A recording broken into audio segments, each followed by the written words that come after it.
Há menos de meio século, indígenas do povo Yavanavá viviam praticamente escravizados em seringais do Acre. Homens trabalhavam alcoolizados, jovens fugiam das aldeias, velhos e crianças morriam de malária, tuberculose e sarampo. Hoje os Yavanavás são conhecidos por parcerias que mantêm com grandes marcas, por sua presença em fóruns internacionais e por festivais xamânicos em que recebem centenas de visitantes brasileiros e estrangeiros, muitos deles interessados em consumir ayahuasca, bebida sagrada para o grupo. Ao longo dessa transformação, conseguiram a demarcação de seu território, reinventaram costumes e expulsaram seringueiros e missionários. A trajetória os tornou uma referência para povos indígenas vizinhos, que acabaram por seguir vários de seus passos. Com 46 anos, Tasca nasceu quando os seringueiros ainda ocupavam o território Yavanavá, um trecho de floresta amazônica cortado pelo rio Gregório, próximo à fronteira com o Peru. Os forasteiros chegaram à região há cerca de um século, durante o ciclo da borracha. Até então sem contato regular com o mundo exterior, os Yavanavá foram recrutados para extrair látex das seringueiras. Muitas pessoas começaram a cortar seringa para trocar por sal, açúcar, gêneros de primeira necessidade. Depois os Yavanavá começaram a perceber que os patrões queriam sempre mais produção, conta Tasca. Com o tempo, os indígenas foram abandonando as roças e passaram a depender cada vez mais dos donos dos seringais, que cobravam preços exorbitantes por roupas e alimentos. Capangas armados fiscalizavam os locais de trabalho. Enquanto os patrões seringalistas os apertavam de um lado, missionários evangélicos americanos da New Tribes Mission, Novas Tribos do Brasil, os cercavam do outro. Um nos explorava fisicamente, e o outro nos explorava espiritualmente, impondo sua religião, nos impedindo de usar nossas medicinas e de fazer cerimônias, porque era coisa do demônio, ele diz. O cenário começou a mudar quando, nos anos 1980, jovens Yavanavá enviados à cidade para estudar, entre os quais o pai de Biraci Júnior, o cacique Biraci Brasil, entraram em contato com o incipiente movimento indígena acreano e com ONGs que o assessoravam, como a Comissão Pró-Índio do Acre. Informaram-se sobre seus direitos e voltaram às aldeias para pôr fim à exploração. A mobilização levou à demarcação da terra indígena Rio Gregório, em 1983. Na época, com 983 mil hectares, o equivalente a um terço do estado de Alagoas, ela foi a primeira terra indígena demarcada do Acre. Em 2007, o território dobrou de tamanho. Naquela altura, conta Biraci Júnior, os Yavanavá estavam tão habituados à presença dos religiosos que alguns protestaram, argumentando que os missionários haviam construído escolas e distribuíam remédios às comunidades. Coube a Biraci Brasil convencê-los de que tudo ficaria bem. Ele explicou que nós vivíamos antes dos missionários, tínhamos nossas medicinas, nossas plantas. Dizia que tínhamos que acreditar no poder delas, e a partir daí começou o trabalho de perguntar aos mais velhos, aos pajés, que estavam há tanto tempo adormecidos, para fazê-los puxar da lembrança o conhecimento, as rezas de cura, os cantos cerimoniais, e reavivar toda a espiritualidade, diz o indígena. Desse movimento de resgate também participaram sertanistas servidores da FUNAI, Fundação Nacional do Índio, que trabalhavam junto às comunidades indígenas. No artigo Os Outros da Festa, um sobrevoo por festivais Yavanavá e Uniquim, publicado em 2018 pela revista Horizontes Tropológicos, a doutoranda em antropologia na USP Aline Ferreira Oliveira descreve como indígenas acreanos retomaram o consumo da ayahuasca. A bebida, feita com 2 plantas amazônicas, tem propriedades psicodélicas e havia sido proibida por missionários que viviam entre os nativos grupos.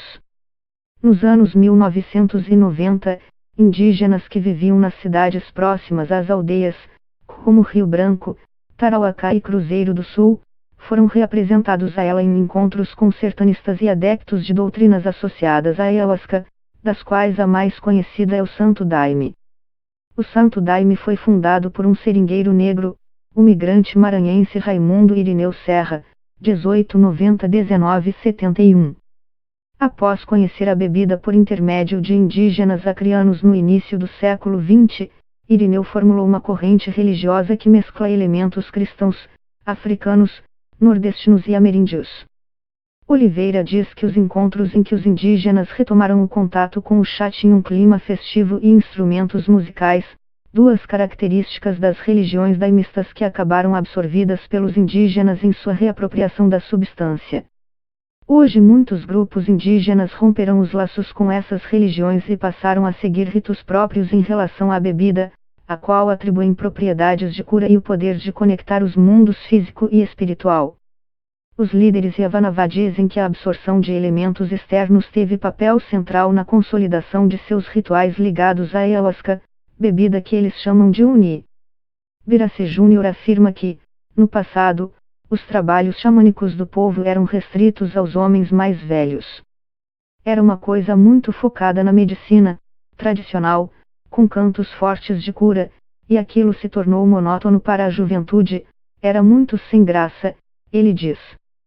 Conforme os rituais incorporaram instrumentos antes inexistentes entre o povo, como o violão, o tambor e o maracá, os trabalhos foram ficando mais animados, e com isso a juventude se despertou em querer aprender a língua, em querer cantar.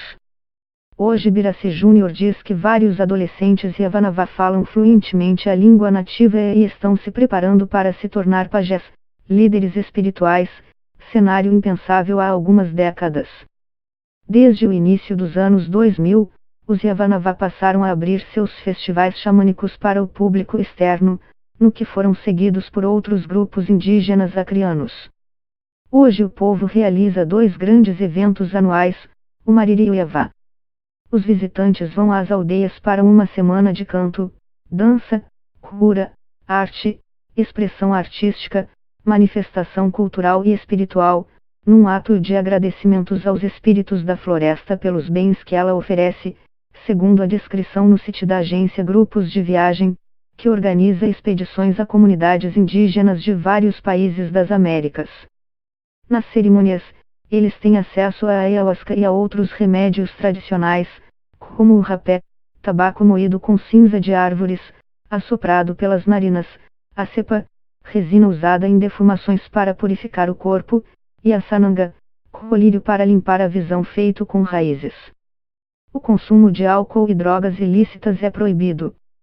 Birassi Júnior diz que, em sua maior edição, o Festival Yavá reuniu 600 visitantes de 19 países na aldeia Nova Esperança.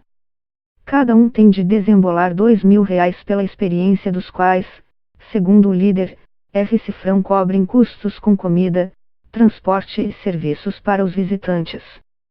Nem todos os visitantes se adaptam às condições na aldeia. Tashka Yavanavá cita o caso de uma senhora que não conseguia defecar nas fossas usadas pela comunidade. Tive que mandar buscar um assento de privada em Tarauacá, ele diz. Outro caso envolveu um casal francês que viajou à aldeia em lua de mel. Eles não conseguiam transar na rede e caíam no chão o tempo todo, conta, aos risos. Tashka diz que hoje a atividade economicamente mais vantajosa para a comunidade são vivências que agregam entre 20 e 40 visitantes nas aldeias por até 3 semanas. Há várias edições por ano, e cada uma gera até R$ 150 mil em receitas, segundo ele. O grupo também realiza rituais e vivências em cidades. Os líderes dizem que o dinheiro do turismo é investido em melhorias físicas para a comunidade, como novas construções e poços d'água, e em sistemas de criação de porcos, galinhas e peixes. Os gastos são decididos em assembleia. Segundo Birassi Júnior, antes dos festivais, os Yavanavá se deslocavam à cidade em pequenas canoas em viagens que levavam até 5 dias. Hoje temos a possibilidade de comprar barcos com motor e levamos 8 horas, diz. Tashka Yavanavá diz que os eventos foram inspirados em celebrações realizadas por outros povos nativos das Américas, como o Povov, cerimônia em que indígenas norte-americanos recebem visitantes para cantar, dançar e celebrar a cultura local. Ele participou da festa durante um intercâmbio de estudos na Califórnia, seguido por uma longa expedição do Canadá ao Chile, quando conheceu dezenas de comunidades nativas. Em sua última viagem ao exterior, em setembro, acompanhou a Marcha pelo Clima em Nova York junto da ativista sueca Greta Thunberg. A primeira experiência internacional do líder foi financiada pela Veda, empresa americana de cosméticos que há 27 anos compra sementes de urucundos e avanavá, usando-as em produtos para cabelo. O grupo também já teve uma parceria com o designer Marcelo Rosenbaum, com quem desenvolveram uma linha de luminárias apresentada no Salão Internacional do Móvel do Milão, em 2013. Em 2015, a Grife Cavalera levou os indígenas a São Paulo Fashion Week, exibindo roupas com estampas inspiradas na arte do grupo. E, em 2018, foi a vez de a Grife Fashion lançar uma coleção de colares, brincos e bolsas com miçangas trabalhadas por mulheres e avanavá. As parcerias com empresas possibilitaram que vários membros do grupo fossem enviados a universidades brasileiras e estrangeiras. Segundo Biraci Júnior, hoje o povo tem 18 membros com ensino superior. Há 2 médicas, uma cirurgiã dentista, além de graduados em matemática, biologia e letras, entre outras carreiras. O próprio Biraci Júnior estudou administração agrícola no Havaí, EUA.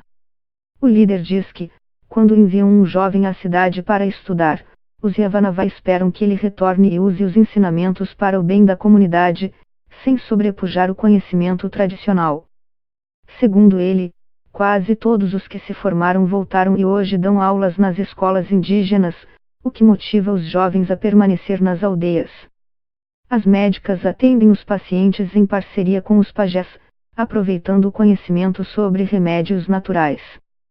Quase 40 anos após se livrarem dos missionários e dos seringalistas, os Yavanavá celebram as transformações em suas vidas. Antes sob o risco de desaparecer, eles agora somam cerca de integrantes, dos quais 324 vivem no Peru e 132, na Bolívia. Hoje os Yavanavá estão nessa tão sonhada jornada da nossa autonomia, diz Tasca.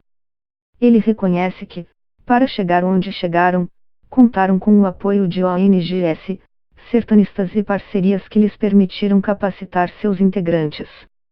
Hoje, porém, diz que o grupo não depende de ninguém nem de instituições privadas, nem de órgãos públicos. Se a FUNAI acabar, seria o fim do mundo para muitos povos. Para nós, não faria a mínima diferença. Isso, porém, não o impede de se preocupar com a situação dos outros grupos e de criticar o presidente Jair Bolsonaro. Nenhum outro governo desrespeitou tanto os povos indígenas como o atual, afirma. Tasca condena a promessa de Bolsonaro de que não demarcaria novas terras indígenas e a posição de que os índios devem ser inseridos na sociedade para que deixem de ser miseráveis. Uma pessoa dessas não consegue ver a beleza, a arte, a ciência, a medicina que os povos indígenas carregam com eles. Só consegue ver pobreza, diz o líder.